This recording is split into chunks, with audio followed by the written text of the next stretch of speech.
नमस्कार दोस्तों।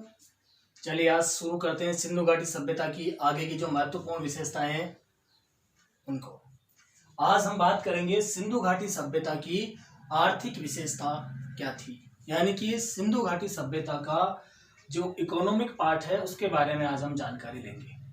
देखिए दोस्तों, ये उस समय की बात है जब नितांत संसाधनों का अभाव था। उस समय किसी भी सभ्यता, किसी भी बस्ती, गांव, शहर की जो भी विशेषताएं थी आर्थिक रूप से वो कृषि पर आधारित थी। तो अब हम बात करेंगे यहाँ सिंधु घाटी सभ्यता में आर्थिक जो नियोजन किस तरीके से किया गया और उसके बारे में जानकारी लेते हैं। जैसा कि हर बार आप सबसे पहले यहाँ पर स्क्रीनशॉट लेते हैं, आप इसका स्क्रीनशॉट ले लीजिए ताकि बाद में आपको नोट्स के रूप में ये आपके मोबाइल में अवेलेबल रहे। तो चलिए अब हम चर्चा करते हैं सिंधु घाटी सभ्यता के आर्थिक जीवन के बारे में। आर्थिक जीवन का मुख्य आधार कृषि को माना गया और अब हम आगे की जानकारी लेते हैं। तो देखिए दोस्तों, कृषि, सिंधु घाटी सभ्यता का मुख्य आधार कृषि को माना गया। अब प्रश्न बनता है, आखिर सिंधु घाटी सभ्यता में कृषि कब की जाती थी? तो देखिए, जैसे ही नदियों का पानी का बाढ़ उतरने के साथ ही यहाँ पे कृषि कार्य प्रारंभ कर दिए जाते थे। तो नवंबर माह में बुआई की जाती थी और अप्रैल के माह में उस फसल की कटाई। अब हम कैसे मान ले कि सिंधु घाटी सभ्यता में कृषि एक मुख्य व्यवसाय के रूप में थी? तो देखिए, कुछ ऐसे साक्ष्य हमें प्राप्त हुए हैं जिससे ये चीज स्पष्ट होती है कि सिंधु घाटी सभ्यता का मुख्य आधार कृषि थी। तो देखिए, चलते हैं हम उन साक्ष्यों की ओर जो सिंधु घाटी सभ्यता में हमें मिले। जी हाँ, हमें मिट्टी से बने हुए हल का साक्ष्य प्राप्त हुआ दोस्तों, और वो मिला हमें बनवाली से। ये एक महत्वपूर्ण चीज है, मिट्टी से जुते हुए मिट्टी के हल का साक्ष्य और हल से जुते हुए खेतों का साक्ष्य, इन दोनों जगह पर आपके अलग अलग आंसर आएंगे। तो यहाँ हम देखते हैं बनवाली से हमें मिलता है मिट्टी के हल जो निर्मित था उसका साक्ष्य। आगे बढ़े और राजस्थान की कालीबंगा जो जगह है वहां से हमें जुते हुए खेतों के साक्ष्य मिले हैं, यानी कि हल से जुते हुए खेतों के साक्ष्य। और यही वो जगह है जहां से हमें दो फसलें एक साथ लेने के साक्ष्य भी प्राप्त होते हैं। बहुत महत्वपूर्ण प्रश्न बन जाता है हमारे लिए यहाँ से। तो देखिए दोस्तों, हम यहाँ देखते हैं एक साथ दो फसलें लेने के साक्ष्य भी हमें कहां से प्राप्त हुए हैं? कालीबंगा से। तो हल के जुते हुए खेत कालीबंगा और हल के साक्ष्य हमें कहां से मिले हैं? बनवाली से। आगे बढ़ते हैं और बात करते हैं सुरतगोई से नहरों के साक्ष्य हमें मिले हैं। जो सुरतगई है वहां से नहरों के भी हमें प्रमाण यहां मिलते हैं। लोथल और रंगपुर से वस्त्र में लिपटी धान की भूसी के साक्ष्य हमें यहां से प्राप्त हुए हैं। देखिए दोस्तों, एक महत्वपूर्ण चीज है, यहां से कपड़ा प्राप्त हुआ और उसमें धान की भूसी लिपटी हुई थी, यानी कि चावल की भूसी। इससे हमें ये प्रमाण मिलता है कि यहाँ पर कृषि प्रधानता थी। और इन्हीं दोनों जगह से हमें बाजरे की खेती के साक्ष्य भी प्राप्त हुए हैं।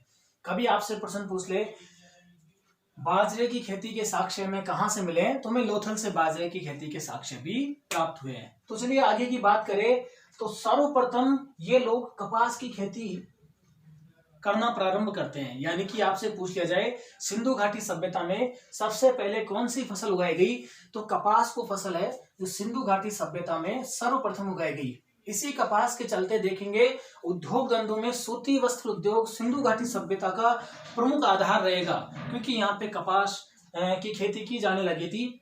तो चले दोस्तों, हमने देखा सर्वप्रथम कपास की खेती प्रारंभ हुई और इस कपास को जो मेसोपोटामिया के लोग हैं वो सिंधु व यूनानियों के द्वारा इसे सिडन नाम दिया गया। तो आपसे पूछ ले कपास को सिंधु किसने कहा, तो यहाँ मेसोपोटामिया के लोगों के द्वारा। अब आगे बढ़ते हैं और जानकारी लेते हैं आखिर सिंधु घाटी सभ्यता के लोग कौन कौन सी फसलों से रूबरू थे या कौन कौन सी फसलों के बारे में जानकारी रखते थे। तो देखिए यहाँ पे गेहूं, जौ, चावल, खरबूजा, तरबूजा, मटर, राई, तिल, कपास आदि फसलों के बारे में सिंधु घाटी सभ्यता के लोग परिचित थे। तो हमने देखा आर्थिक जीवन का जो मुख्य आधार कृषि था, कृषि के बारे में हमने जानकारी ली। अब जहां कृषि है वहां साथ साथ पशुपालन होना स्वाभाविक सी बात है। तो अब हम देखेंगे आखिर सिंधु घाटी सभ्यता में जो पशुपालन था उसके बारे में जानकारी लेते हैं। आखिर कौन कौन से पशुओं से सिंधु घाटी सभ्यता के लोग परिचित थे, कौन से पशुओं को ये पालते हैं। और कौन कौन से प्रश्नों से ये जिनकी जानकारी इनके पास नहीं थी। तो चलिए देखते हैं हम। सबसे पहले घोड़ा मोहनजोदड़ो से मिट्टी के घोड़े की आकृति की जो मूर्ति है, यानी कि जो आकृति है वो छपी हुई मिली है। आपसे प्रश्न पूछ लिया जाएगा मिट्टी के घोड़े की आकृति कहाँ से प्राप्त हुई है, तो मोहनजोदड़ो से लोथल नामक जगह से घोड़े की 3 मृण मूर्तियां मिली है, यानी कि मिट्टी की 3 मूर्तियां बनी हुई मिली है घोड़े की। और सुरकोटड़ा नामक जगह से घोड़े की हड्डियों के प्रमाण हमें मिले हैं। देखिए दोस्तों, उस समय पशुओं के बारे में जानकारी या तो हमें मृण मूर्तियों के माध्यम से मिली है या फिर उनका चित्रांकन किसी मुद्रा पर किया गया है वहां से मिली है। तो हमने सबसे पहले देखा घोड़ा मोहनजोदड़ो से मिट्टी की आकृति, लोथल से हमें घोड़े की 3 मृण मूर्तियां मिली है और सुरकोटड़ा से हमें घोड़े की हड्डियां मिली है। चलिए आगे बढ़े। कुबड़दार वृषभ यानी कि बैल, इसका मुद्राओं पर हमें अंकन देखने को मिलता है और माना जाता है सिंधु घाटी सभ्यता का सबसे प्रसिद्ध और सबसे पूजनीय जो पशु है वो है कुबड़दार वृषभ। चलिए गेंडे के बारे में बात करें तो गेंडे के एकमात्र प्रमाण हमें आमरी नामक स्थान से प्राप्त होते हैं। जी हाँ, आगे बात करते हैं घड़ियाल की। तो मोहनजोदड़ो से हमें घड़ियाल की हड्डियां प्राप्त हुई है। और हाथी में 2 तरीके के प्रश्न पूछे जाएंगे। हाथी के अवशेष हमें रोजड़ी से मिले हैं और हाथी दांत के अवशेष हमें मोहनजोदड़ो से मिले हैं। ये महत्वपूर्ण प्रश्न है जहां से आप लोगों से पूछा जा सकता है। आगे बढ़ें। और नेसदी नामक जो नगर है वो पशुपालकों का प्रमुख केंद्र था।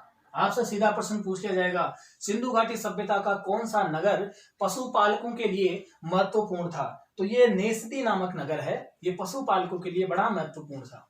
चलिए यहां से आगे बढ़े। और ऊंट के जो साक्ष्य हैं वो हमें हड़प्पा, मोहनजोदड़ो, कालीबंगा और सुरकोटड़ा से मिलता है। इन चारों जगह से हमें ऊंट के साक्ष्य भी प्राप्त होते हैं। तो चलिए इसके बाद आगे बढ़ते हैं और बात करते हैं शिल्प के बारे में। तो शिल्प या मृदभांड, शिल्प में मृदभांड मुख्यतः बनाए जाते थे और मुख्यतः इनका रंग काला। अब आपसे प्रश्न पूछ ले सिंधु घाटी सभ्यता में बनने वाले मृदभांडों का मुख्यतः रंग कैसा था, तो काला रंग। अब देखते हैं हड़प्पा में कैसे मृदभांड, मोहनजोदड़ो में कैसे मृदभांड। तो चलिए बात करें हड़प्पा में लाल व गुलाबी रंग का प्रयोग। एक और चीज, मछुआरों का अंकन, सीधा प्रश्न पूछ लिया जाएगा मछुआरों के अंकन वाले मृदभांड हमें कहां से प्राप्त होते हैं, तो हड़प्पा से हमें मछुआरों का अंकन वाले मृदभांड प्राप्त होते हैं। और हड़प्पा के जितने भी मृदभांड थे वो लेख युक्त थे, यानी कि हड़प्पा से प्राप्त हुए समस्त मृदभांडों पर लेख लिखे हुए मिलते हैं। अब आगे बढ़े और बात करें मोहनजोदड़ो की, तो एक बहुत महत्वपूर्ण प्रश्न बनता है कन खजूरों का चित्रांकन वाला मृदभांड हमें कहां से प्राप्त हुआ। तो देखिए दोस्तों, मोहनजोदड़ो से कन खुजेरा का अंकन वाला जो मृदभांड हमें प्राप्त होता है। और मोहनजोदड़ो से प्राप्त हुए मृदभांड लेख मुक्त थे, यानी कि जहां हड़प्पा में प्राप्त हुए मृदभांडों पर लेख लिखे हुए प्राप्त होते हैं, वहीं पर मोहनजोदड़ो में मिले मृदभांडों में लेख का अभाव पाया जाता है। चलिए आगे बढ़े और बात करते हैं उद्योग धंधों के बारे में। तो हमारे यहाँ पर जैसा कि मैंने आपको बताया कपास की खेती यहाँ सर्वप्रथम की जाने लगी और कपास की खेती के चलते यहाँ पर सूती वस्त्र उद्योग पनपा, चूहंदड़ो और लोथल 2 ऐसी जगह है जहां से हमें मनके बनाने के कारखानों का पता चलता है। और साथ ही आगे बढ़े तो बालकोट और जो लोथल है वहां से हमें सीप उद्योग की जानकारी मिलती है। सीधा सा प्रश्न बन जाएगा सीप उद्योग की जानकारी बालाकोट और लोथल से, मनके बनाने के कारखाने तो चूहंदड़ो और लोथल से। तो ये कुछ महत्वपूर्ण जानकारियां थी जो सिंधु घाटी सभ्यता की जो आर्थिक जीवन पर प्रकाश डालती है। इसका बचा हुआ जो पार्ट है हम नेक्स्ट वीडियो में लेकर आएंगे। तब तक के लिए धन्यवाद। बने रहिए आनंदम कोचिंग संस्थान के साथ। और देखिए दोस्तों, आप घर बैठे इसी तरीके से हमारे वीडियो प्राप्त कर सकते हैं। आप लाइक, शेयर और सब्सक्राइब कीजिए। Thank you so much.